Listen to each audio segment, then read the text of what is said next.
The biting wind that swept across the train platform in Moscow in the winter of 1922 carried not just snow, but the scent of revolution, a mix of coal smoke, cheap tobacco, and a palpable, underlying tension. For Marguerite Harrison, however, it was just another detail to be logged, another observation to be filed away.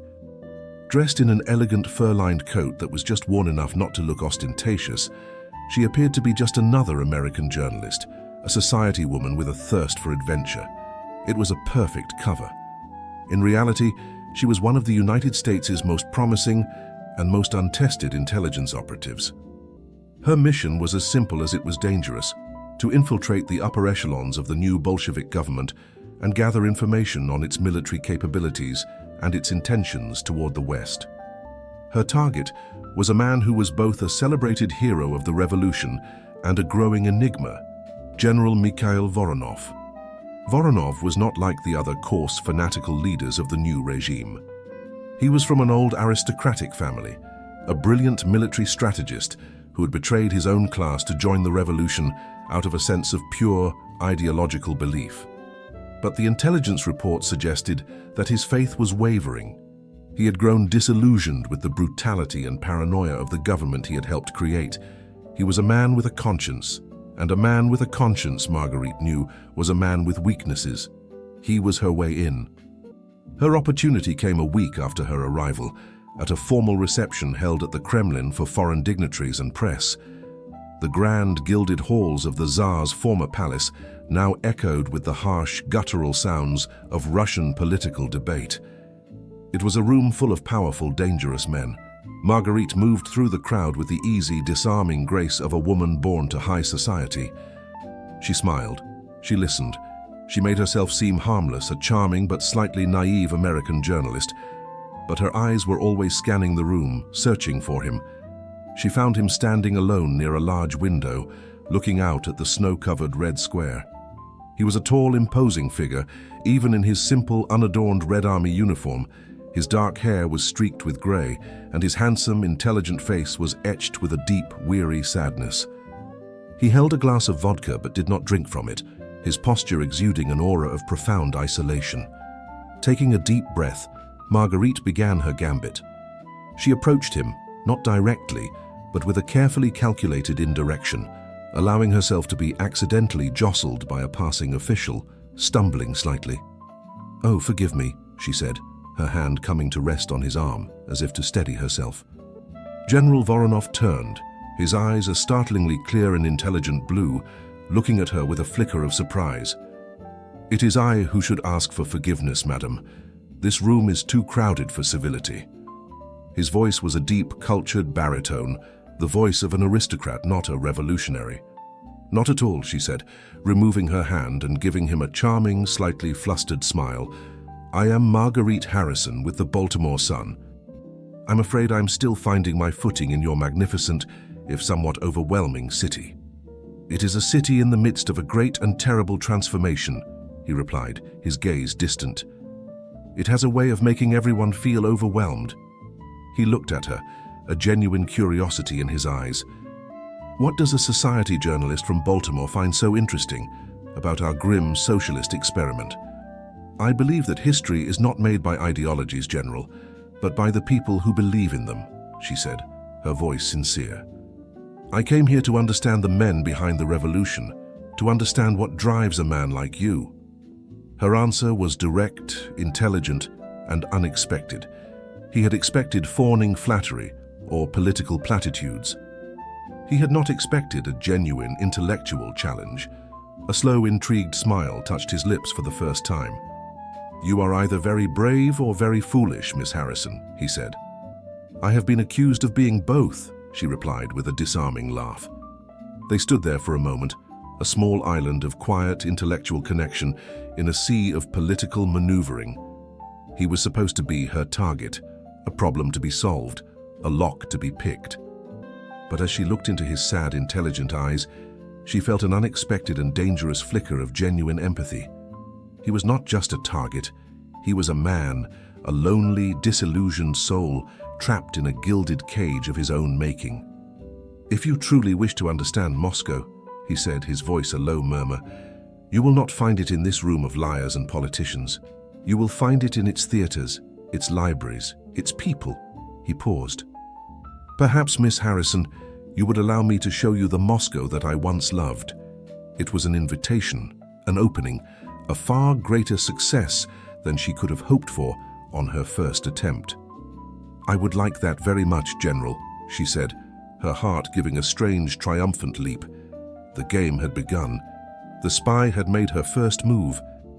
But as she walked away, the feel of his intense, searching gaze on her back, she had the unnerving feeling that she was not the only one in this dangerous game who was skilled at playing a part. True to his word, General Mikhail Voronov sent a car for Marguerite 3 days later. It was not a flashy government vehicle, but a discreet private automobile. He did not take her to see a military parade or a new factory, the usual fare for visiting foreign press. He took her to the Bolshoi Theatre to see a performance of Swan Lake. The once opulent theatre was now a shadow of its former self. Many of the gilded boxes were empty, their former aristocratic owners either exiled or dead. The crowd was a strange mixture of high-ranking, ill-at-ease Bolshevik officials and an older generation of Muscovites who clung to the ballet as the last remnant of a world they had lost. They sat in the general's private box, a place of privilege he clearly felt uncomfortable in. As the haunting, familiar notes of Tchaikovsky's score filled the air, they did not speak of politics. He spoke of the ballet, of the dancers, his voice full of a deep, scholarly passion for the art form. "Look at her," he murmured, as the prima ballerina moved across the stage. "Odette. She is a symbol of the old Russia, graceful, tragic, a beauty that is doomed." He sighed, a sound of profound weariness. "The new regime prefers ballets about tractors and factory workers. They do not understand that you cannot command the heart to find beauty in a machine." It was the first crack in his armor, the first glimpse of the disillusioned idealist beneath the uniform. Marguerite seized the opening, not as a spy, but as a fellow connoisseur of culture. "Perhaps they fear it," she suggested, her voice soft. "Beauty, real beauty, is a power unto itself. It cannot be controlled by committees or ideologies. It reminds people of a world beyond the state." He turned to look at her, his blue eyes full of a new, intense interest. "You are a very perceptive journalist, Miss Harrison." "I am a student of human nature, General," she replied. "And it seems to me that Russia is a country at war with its own soul." The conversation that followed was a masterful dance of deception. She would ask a question about art, and he would answer. His words a carefully constructed metaphor for his own political disillusionment. He, in turn, would ask about her life in America, his questions seemingly casual, but she knew he was probing, testing her, trying to see past the charming facade of the society reporter. They were two spies, in a way, each trying to extract the other's secrets, but finding themselves distracted by a growing, mutual admiration. After the ballet, he insisted on walking with her through the snowy streets back to her hotel. The city at night was a place of stark contrasts. The grand, illuminated facades of the Kremlin were just blocks away from dark, narrow streets, where long lines of people huddled waiting for a meager ration of bread. As they passed one such line, a young mother clutching a thin, shivering child, Mikhail's face hardened. He looked away, a muscle clenching in his jaw. In that unguarded moment, Marguerite saw not a powerful general, but a man tormented by the chasm between the glorious promise of the revolution and its brutal, hungry reality. "The transformation is difficult," he said, his voice low and strained. "All new births are painful, General," she replied, her words carefully neutral. They reached her hotel, the Grand Metropole, an island of old-world luxury in a sea of revolutionary austerity. "Thank you for the evening, General," she said. "You have shown me a side of Moscow I would never have found on my own." "And you, Miss Harrison," he said, a rare small smile touching his lips, "have provided a conversation that was not about troop movements or grain shortages. It was a welcome respite." He paused, his gaze searching her face in the cold, dim light. "I am hosting a small, private gathering of artists and writers at my home next week. People who remember the old world. I would be honored if you would attend." It was another invitation, another step deeper into his world. It was a spy's dream come true. "I would be delighted," she said. As she watched him walk away, his tall figure disappearing into the swirling snow, Marguerite felt a chill that had nothing to do with the winter air. Her mission was clear. She was to use this man's trust, his loneliness, his disillusionment, to steal his country's secrets. It was her duty. But as she stood there, she could not deny the flicker of a new, dangerous emotion in her own heart. She had come to Moscow to find a target, a mark. But in the sad, intelligent eyes of General Mikhail Voronov, she was beginning to find something far more complicated, a man she was genuinely starting to respect. And in their line of work, respect was a sentiment far more dangerous than hate. General Mikhail Voronov's private apartment was a world away from the cold, imposing grandeur of the Kremlin. It was a place of quiet, scholarly taste, the rooms filled with the ghosts of a more civilized era. Bookshelves overflowed with volumes of poetry and philosophy in their original French and German bindings. The walls were covered with paintings, not of revolutionary leaders, but of serene Russian landscapes and intimate family portraits from a bygone age. The air was thick with the scent of old paper, beeswax, and the quiet, lingering sorrow of a man living out of time. The guests at his private gathering were, like the apartment itself, relics of a lost world. They were a small, trusted circle of Moscow's surviving intelligentsia. A celebrated poet who now wrote children's stories because his own verses were deemed too counter-revolutionary. An aging actress who had once been the star of the imperial stage. A brilliant composer whose new, challenging symphonies were rarely performed. They were ghosts, all of them, living in the shadow of a regime that had no use for their kind of beauty. Marguerite navigated the delicate social currents with a practiced, easy grace. She knew she was being subtly tested. The guests were polite, but their eyes were sharp, their questions about America laced with a weary cynicism. But Marguerite was more than just a spy. She was a woman who genuinely loved and understood art and literature. She spoke with the poet about his admiration for Walt Whitman, and she discussed the nuances of Chekhov with the old actress. Slowly, she felt the room's initial suspicion of her, the charming American outsider, begin to soften into a cautious, intellectual acceptance. Mikhail watched her from across the room, a small, rare smile playing on his lips. He saw the way she held her own, the way her intelligence and genuine passion for their culture disarmed his cynical, wounded friends. She was a breath of fresh, vibrant air in their stale, fearful world. Later in the evening, he took her aside. "Come," he said, his voice a low murmur. "Let me show you my most prized possession." He led her into his private study, a room even more densely packed with books than the others. On a small, velvet-covered pedestal in the center of the room stood a magnificent hand-painted icon of the Madonna and Child. It was an ancient, beautiful piece, its colors still vibrant, the gold leaf of the halos glowing in the soft lamplight. "It has been in my family for over 300 years, he said quietly. "It survived Napoleon. It survived the purges. It is a symbol of something enduring, something the state cannot touch." He looked at her, his eyes full of a profound, searching sadness. "Do you believe in anything enduring, Miss Harrison?"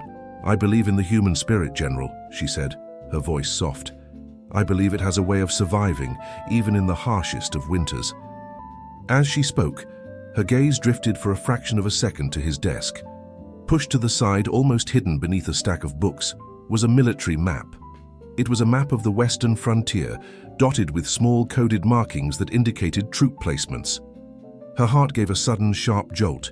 This was it, the kind of intelligence her government would kill for, lying right there in the open. Her mind, the trained professional part of her, instantly began to memorize the coordinates, the symbols.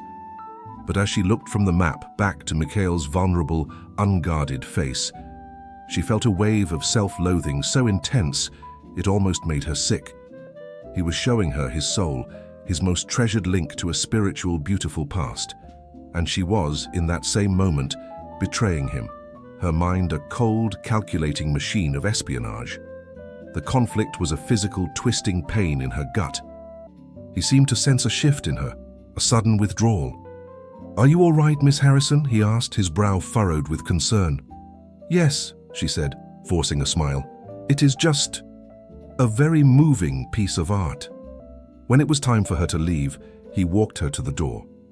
"Thank you for coming, Marguerite," he said, using her first name for the first time, the sound intimate and warm in the quiet hallway. "It has been a long time since this house has heard a genuine, unafraid laugh." "The pleasure was all mine, Mikhail," she replied, the use of his own name feeling both natural and deeply treacherous. They stood for a moment, the space between them charged with an unspoken, powerful emotion. It was more than just attraction. It was the profound, dangerous recognition of two kindred spirits who had found each other on opposite sides of a secret war. As her car drove away through the silent, snowy streets of Moscow, Marguerite leaned her head back against the seat, her mind in a state of turmoil. She had succeeded. She had gained his trust. She had seen the map. It was a victory for her mission. But it did not feel like a victory. It felt like a betrayal. She had come to Moscow to seduce a general and steal his secrets. She had not expected in the process to begin losing a part of herself. Guilt was a poor companion in the lonely, cold Moscow nights. Marguerite sat at her small writing desk in her hotel room, the information she had gleaned from the map in Mikhail's study already encoded and on its way to her handlers in Paris. She had fulfilled her duty. She was a successful spy. Yet the victory tasted like ash in her mouth. The image of Mikhail's trusting, vulnerable face as he showed her his family's precious icon was burned into her mind. She had betrayed not a target, but a good and lonely man. Their relationship in the weeks that followed deepened into something that dangerously resembled a genuine friendship. He seemed to find in her company a refuge from the grim, paranoid world of Bolshevik politics. He would take her on long walks through the city, showing her the hidden courtyards and quiet, forgotten churches that he loved. Their conversations were a delicate dance, a constant probing and retreating, but the intellectual spark between them was undeniable. They spoke of history, of philosophy, of the poetry he loved, and with every shared thought, the line between her mission and her heart grew dangerously blurred. She was falling for him. It was a truth she tried to deny, a professional failing of the highest order. But she could not deny the pleasure she took in his company, the admiration she felt for his brilliant, wounded mind, and the profound, aching empathy she felt for his solitude. The true test of her loyalties came unexpectedly. Mikhail was being targeted. A rival, the hardline Commissar Petrov, a man who despised Mikhail's aristocratic background and saw his intellectualism as a sign of weakness, was maneuvering against him. "I have a tedious duty tomorrow," Mikhail told her one afternoon as they shared tea. "A meeting with a visiting German trade delegate, a man named Herr Schmidt. Petrov has arranged it. He insists it is crucial for our new industrial partnerships." Mikhail sighed. "It will be a dreadfully boring affair of numbers and contracts. But perhaps you would join me. As a journalist, you might find it illuminating, and your presence would certainly make it more bearable for me." Marguerite knew a command performance when she heard one. It was a perfect opportunity to gather more intelligence. She agreed immediately. They met the next day in a private room at the Metropole Hotel. Herr Schmidt was a portly, jovial man with a booming laugh and an easy smile. But as Marguerite watched him, her finely honed instinct screamed that something was wrong. His German accent was perfect, but there were small, almost imperceptible tells. A turn of phrase that was more Russian than German, a way of looking at Mikhail that was less about business and more about assessment. As the conversation progressed, Schmidt began to ask leading, dangerous questions, trying to draw Mikhail into criticizing the party's economic policies. He was a provocateur, she realized, with a jolt of cold certainty. This was not a trade meeting. It was a trap, orchestrated by Petrov to get Mikhail to say something treasonous that could be reported back to the secret police. Panic seized her. She had to warn him, but how? She was trapped, a silent observer at a political execution. She watched as Mikhail, weary of the political games, began to take the bait, his responses growing more candid, more critical. She had to act. Now. Thinking fast, she waited for a moment, when Schmidt was gesturing expansively with his hands. As he did, she accidentally stumbled while reaching for her notebook, her arm bumping the table hard. A full glass of water tipped over, spilling its contents directly onto the stack of important-looking documents Herr Schmidt had brought with him.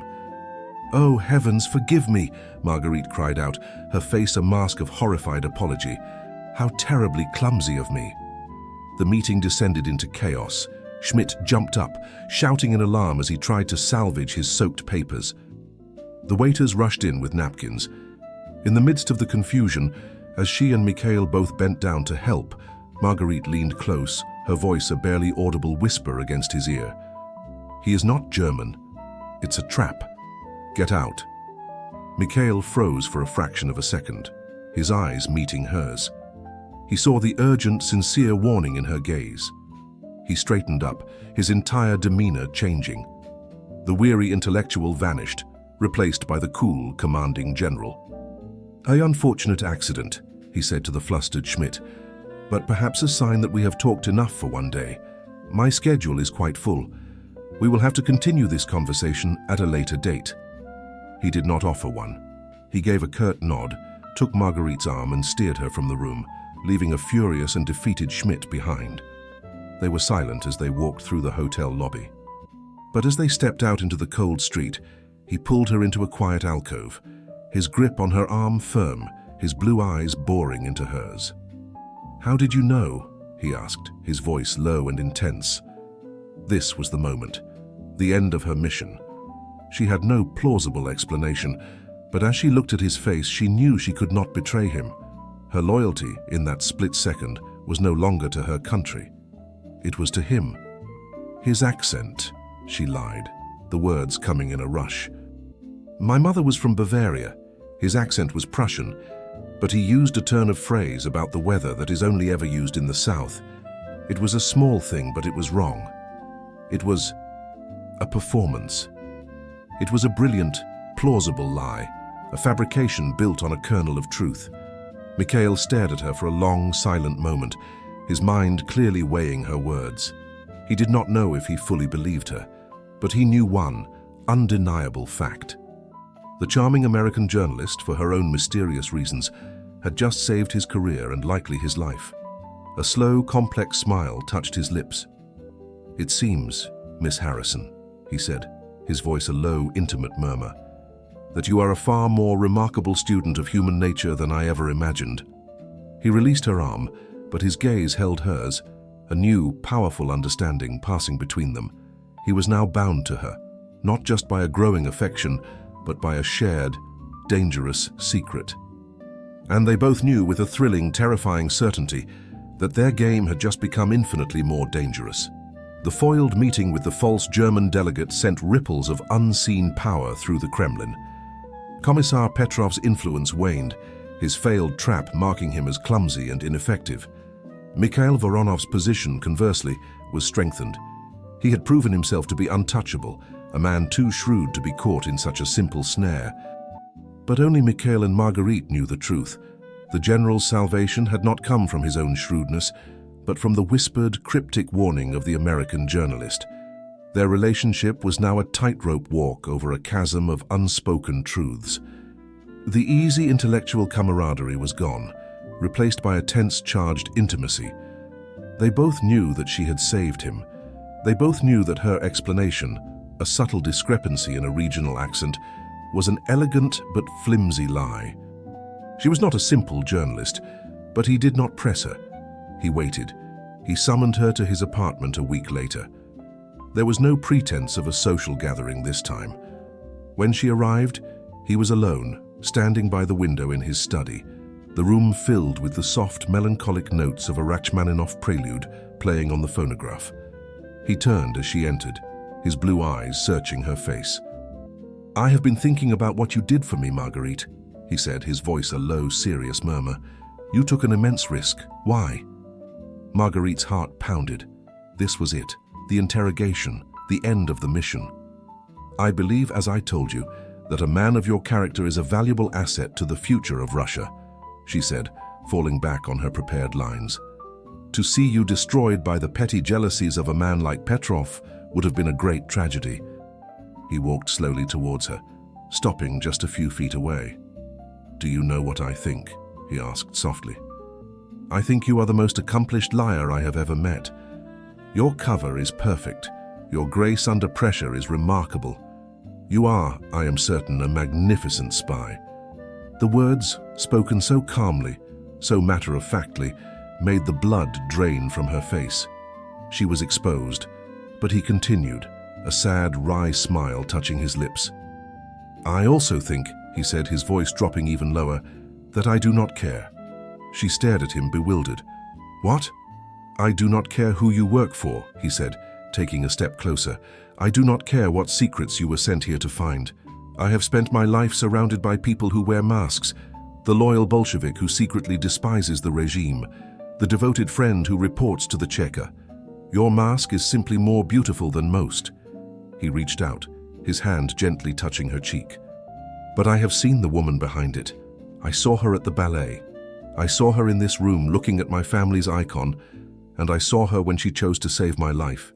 That is the woman I am speaking to now." He looked into her eyes, his own full of a raw, reckless emotion that shattered her professional composure. "I am in love with you, Marguerite. I have been since that first night at the Kremlin. I love your mind, your courage, and the beautiful, fierce, and honorable soul I see glimpses of behind your perfect lies. It is a completely illogical, politically suicidal, and utterly undeniable truth. I love you." His confession was a torpedo to the hull of her carefully constructed mission. Every instinct she had as an operative screamed at her to use this moment. This was the ultimate victory. Her target had fallen in love with her. He was hers to command, his secrets hers for the taking. But her heart screamed a different, more powerful truth. She looked at this brilliant, sad, honorable man who was willing to risk everything for her, and she knew that her mission had failed long ago. She had become hopelessly, irretrievably compromised. She was in love with her target. Tears welled in her eyes. "Mikhail," she whispered, her voice breaking, "you are a fool." "I have been a fool my entire life," he replied softly. "I was a fool to believe in the revolution. I was a fool to think I could live a life of lonely penitence. Being a fool for you is the first foolish act I have ever truly enjoyed. My feelings for you are not a lie," she said, the confession a painful, liberating truth. "They are the only real thing in this entire wretched game."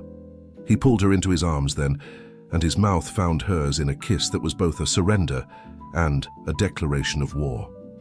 It was a desperate, passionate kiss, a fusion of two lonely souls from enemy worlds who had found their only sanctuary in each other. It was a kiss that sealed their love and perhaps their doom. When they broke apart, they clung to each other, two conspirators against the entire world. The lines of spy and target, of duty and deception were gone, burned away in the heat of their impossible love. "What do we do now?" she whispered, her face buried in his chest. "Now," he said, his arms a fortress around her.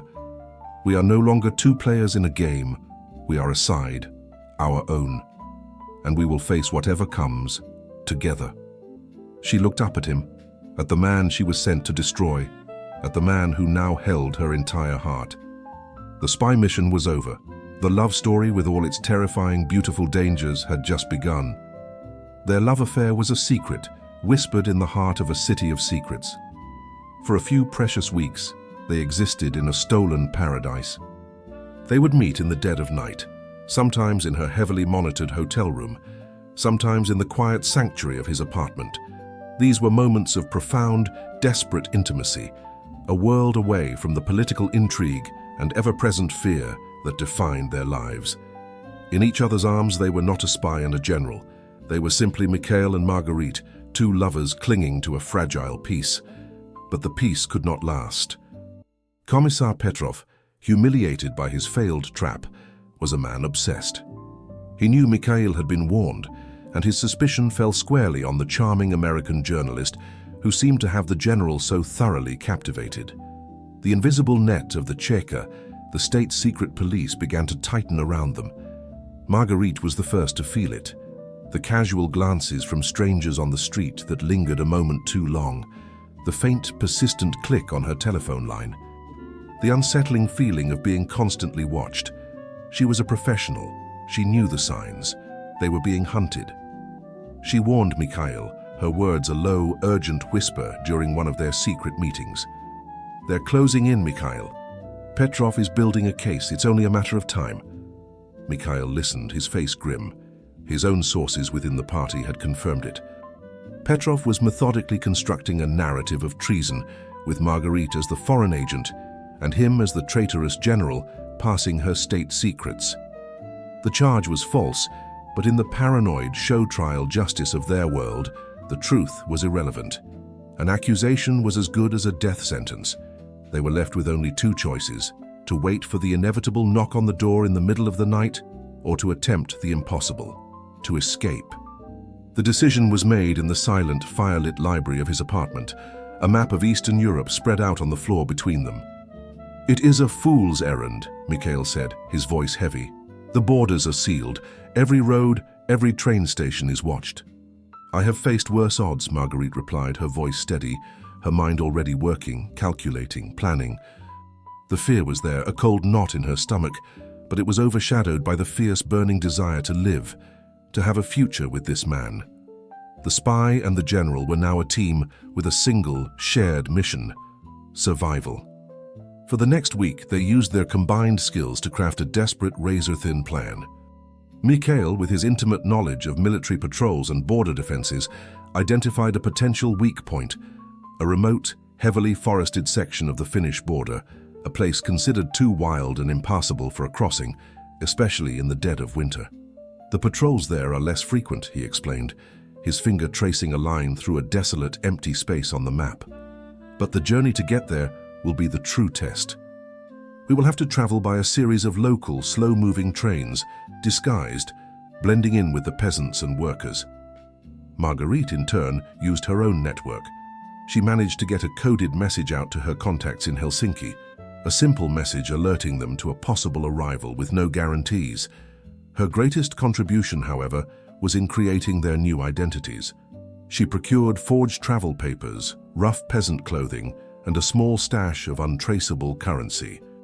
She transformed herself from the elegant society journalist into a simple farmer's wife, and Mikhail, the celebrated general, into her quiet, unassuming husband. They would leave during the height of the May Day celebrations, a time when the city would be in a state of chaotic, patriotic fervor, the attention of the secret police momentarily distracted. The night before their escape, they stood together by the window of his study, looking out at the silent, snow-covered city one last time. The reality of what they were about to do, the immense life-or-death gamble they were taking, settled upon them. "Are you afraid?" he asked, his voice a low murmur. "Terrified," she admitted, her hand finding his in the darkness. "But I would rather face a wilderness with you than a firing squad without you." He turned to her, his eyes full of a love so profound it ached. "I led men into battle for an idea, for a revolution that betrayed me," he said, his voice thick with emotion. "But this is the first time in my life I have ever fought for something truly sacred. I am fighting for us." He pulled her into his arms, holding her tightly, as if to memorize the feel of her. Their final night in Moscow was not one of passion, but of a quiet, desperate tenderness. It was the farewell to the world that had brought them together, and the world that was now trying to tear them apart. As dawn broke, they slipped out of the apartment separately, two anonymous figures melting into the early morning crowds of the city. They met at a crowded, noisy train station on the outskirts of the city, not with a kiss, but with the subtle, knowing glance of two conspirators. They boarded the slow third-class train heading west, its carriages filled with workers and peasants. As the train pulled away from the station, leaving the spires of the Kremlin behind them, Marguerite leaned her head against Mikhail's shoulder. The journey was long, the danger immense, their chances of survival slim. But for the first time since she had arrived in this cold, dangerous country, she felt a flicker of genuine hope.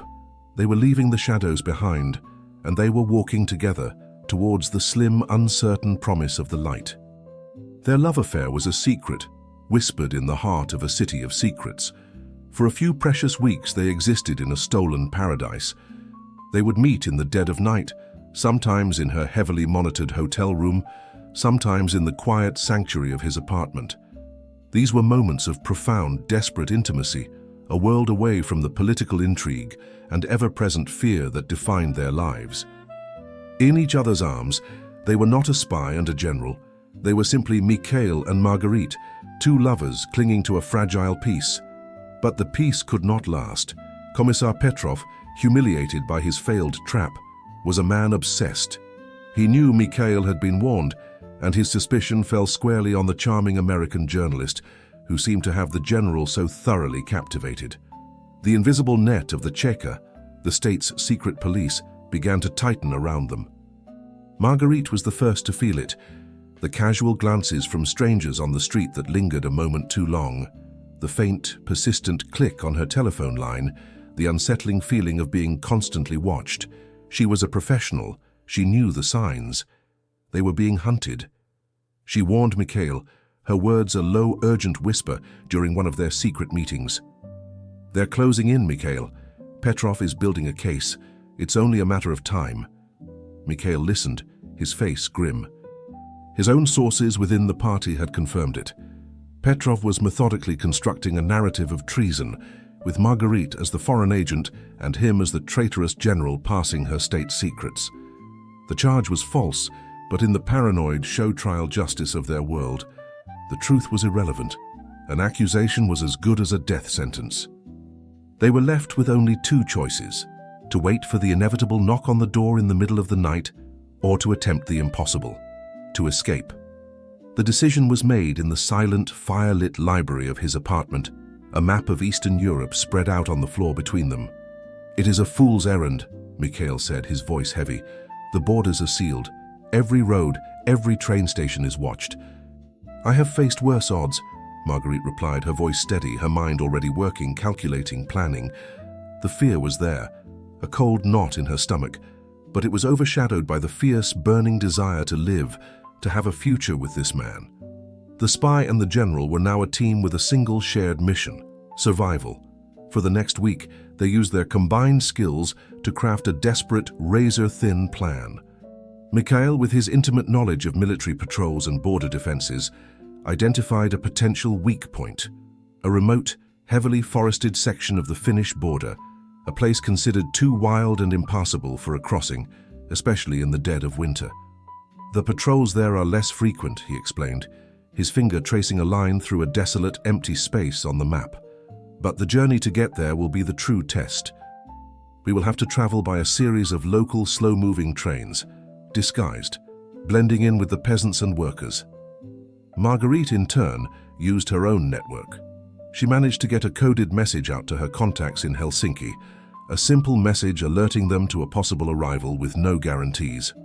Her greatest contribution, however, was in creating their new identities. She procured forged travel papers, rough peasant clothing, and a small stash of untraceable currency. She transformed herself from the elegant society journalist into a simple farmer's wife, and Mikhail, the celebrated general, into her quiet, unassuming husband. They would leave during the height of the May Day celebrations, a time when the city would be in a state of chaotic, patriotic fervor, the attention of the secret police momentarily distracted.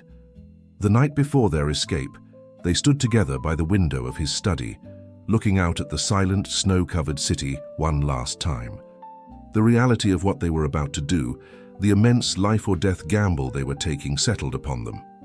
"Are you afraid?" he asked, his voice a low murmur. "Terrified," she admitted, her hand finding his in the darkness. "But I would rather face a wilderness with you than a firing squad without you." He turned to her, his eyes full of a love so profound it ached. "I led men into battle for an idea, for a revolution that betrayed me," he said, his voice thick with emotion. "But this is the first time in my life I have ever fought for something truly sacred. I am fighting for us." He pulled her into his arms, holding her tightly, as if to memorize the feel of her.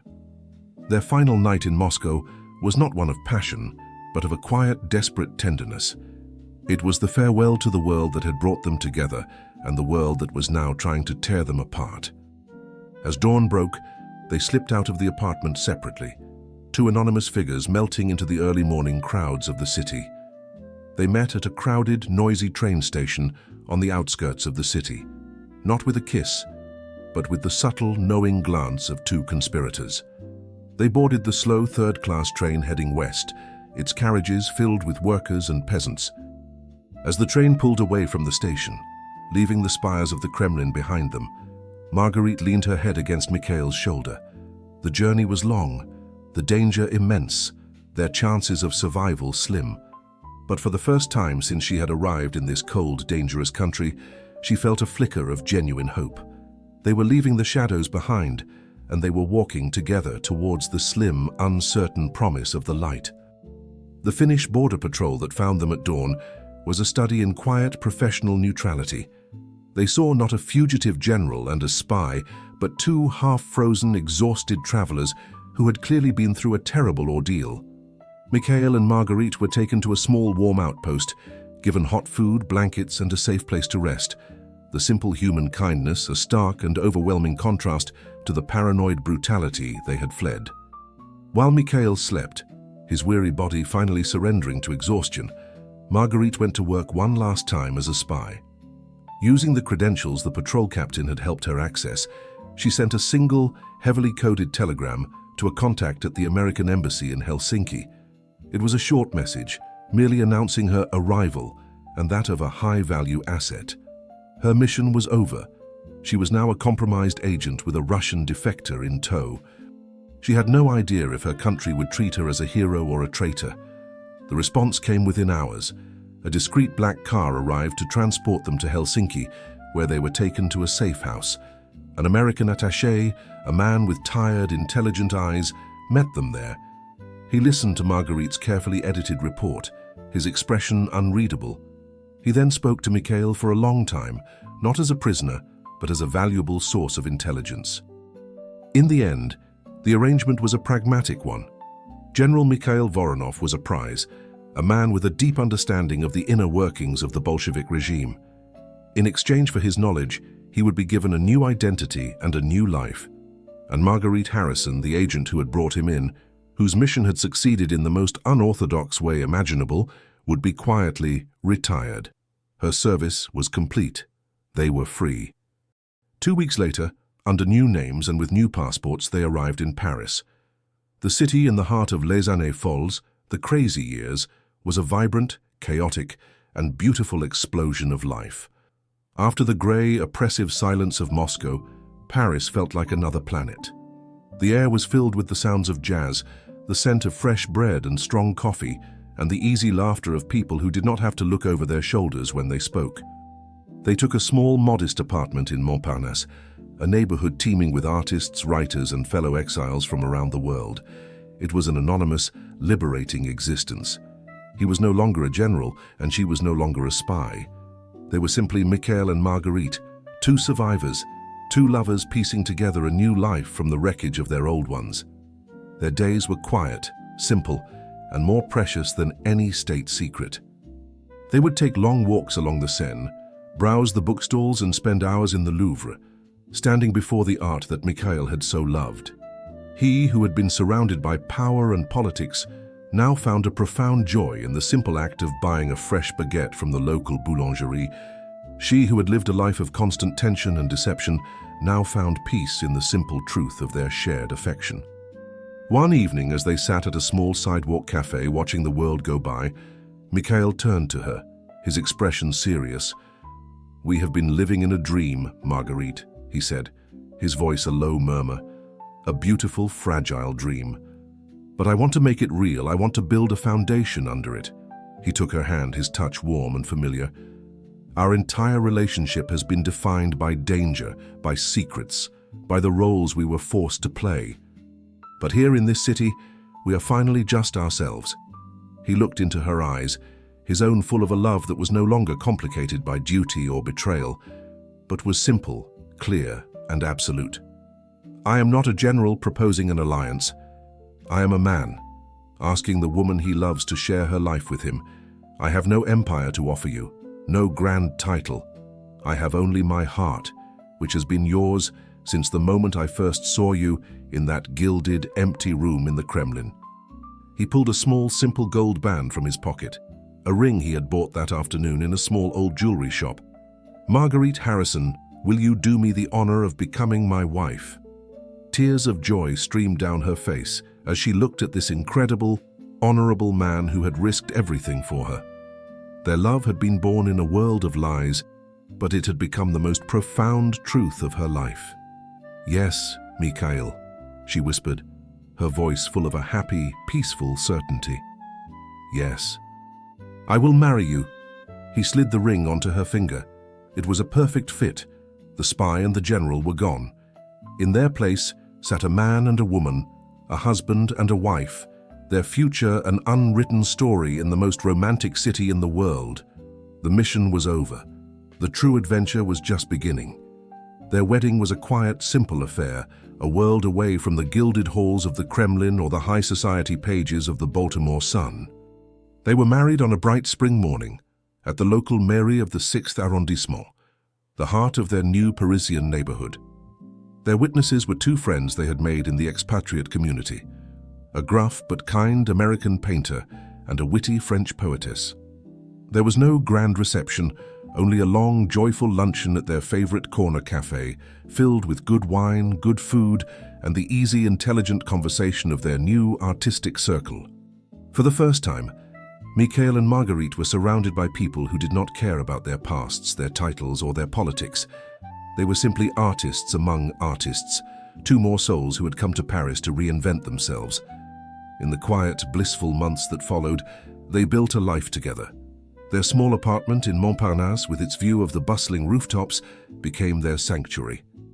It was a life of beautiful, simple routines. Morning walks to the boulangerie, afternoons spent browse the bookstores along the Seine, and evenings spent at smoky jazz clubs or in quiet, intense conversation at their favorite cafes. But they were not people built for a life of idle leisure. They were both possessed of sharp, restless minds and a deep need for purpose. That purpose found them in the one place it always had, the past. "I wake up at night sometimes," Mikhail confessed to her one evening, as they sat on their small balcony, the lights of Paris twinkling below them. "And I cannot remember if the memories are real or if they are just ghosts. The war, the revolution, it is all becoming a dream. I fear I will forget the truth of it all, the good and the terrible." Marguerite looked at her husband, at the man who had been a living witness to one of the most tumultuous events in modern history. "Then you must write it down," she said, her voice full of a quiet, firm conviction.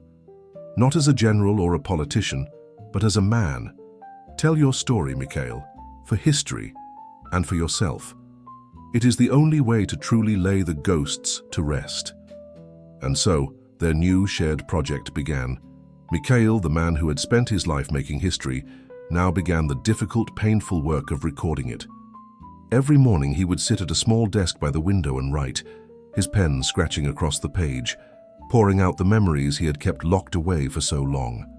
He wrote of his idealistic youth, of the brutal realities of the war, of the hopeful early days of the revolution, and of the slow, creeping disillusionment that had followed.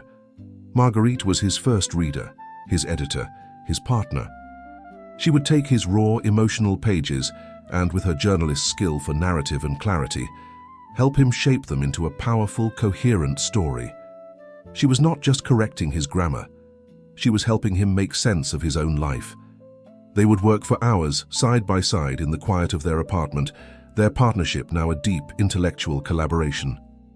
It was the most important intelligence mission of her life, but this time, her goal was not to steal secrets, but to reveal a profound truth. They called the work, simply, the Moscow Memoirs. One afternoon, a letter arrived, forwarded through a series of discreet channels from Helsinki. It had no return address, and the handwriting was unfamiliar. It was from the old poet they had known in Moscow. The letter was short and heavily censored, but its message was clear. He wrote of a new book of poems that was circulating in secret, hand-copied from friend to friend. The theme of the poems, he wrote, was hope. "A bird has flown the cage," the final line read, "and it has made the rest of us remember the sky." Mikhail and Marguerite read the letter together, their hearts full. Their escape, their impossible gamble, had not just saved themselves, it had become a small, secret symbol of hope for the friends they had left behind in the darkness. That evening, Mikhail wrote the final sentence of his manuscript. He looked at the towering stack of pages on his desk, a testament to his life, his pain, and his redemption. He looked at his wife, who sat opposite him, her face full of a quiet, unwavering love.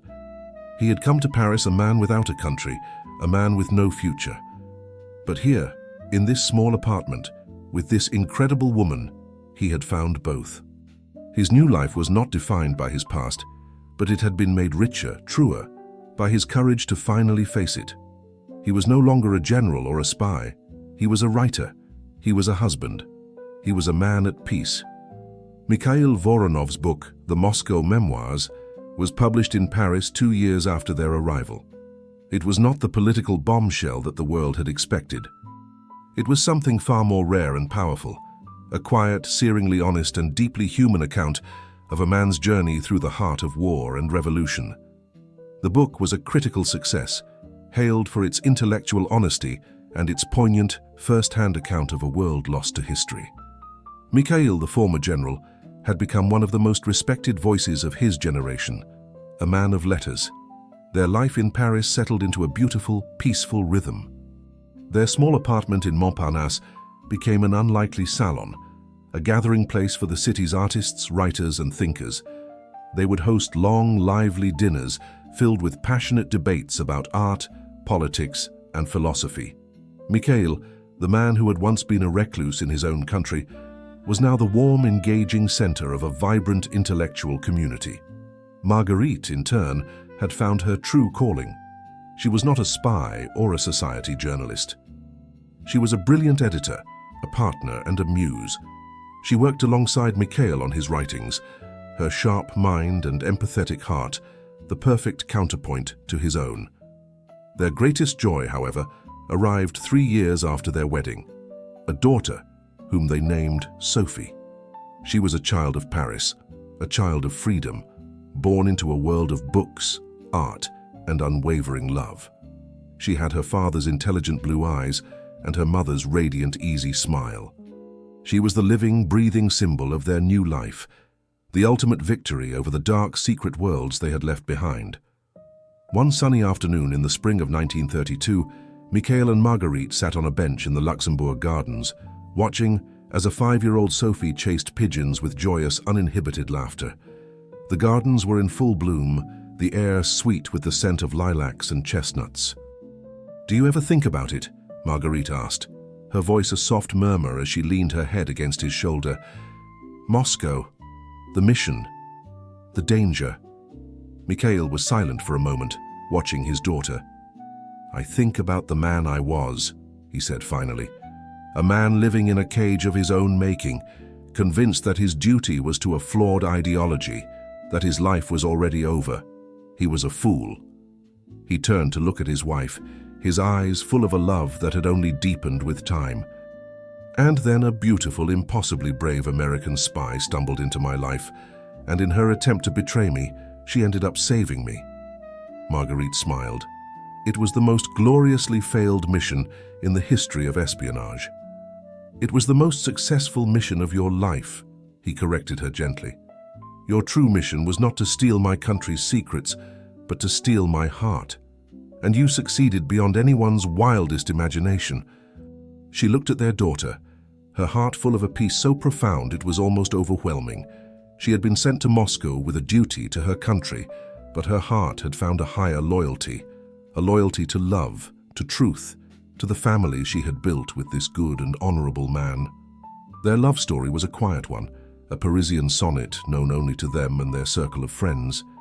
It was the story of a spy who chose love over duty and a general who chose a future over his past. It was a testament to the idea that even in a world of secrets and lies, the most powerful truth of all is the one two people find in each other's arms. Mikhail wrapped his arm around her, pulling her close. Sophie ran towards them, her face bright with laughter, and clambered into their laps. As the three of them sat together on the park bench, a small perfect family bathed in the warm golden light of a Parisian afternoon, Their past was a distant country, and their future was a beautiful, unwritten poem. The greatest missions in life are often not the ones we are assigned, but the ones our hearts choose for us. True loyalty is not to a flag or an ideology, but to the truth and to the people who help us find it. It is never too late to rewrite your own story, to leave a world of shadows for a life of light. The most profound victory is not in defeating an enemy, but in building a beautiful, peaceful life with the one person who saw the truth in you all along.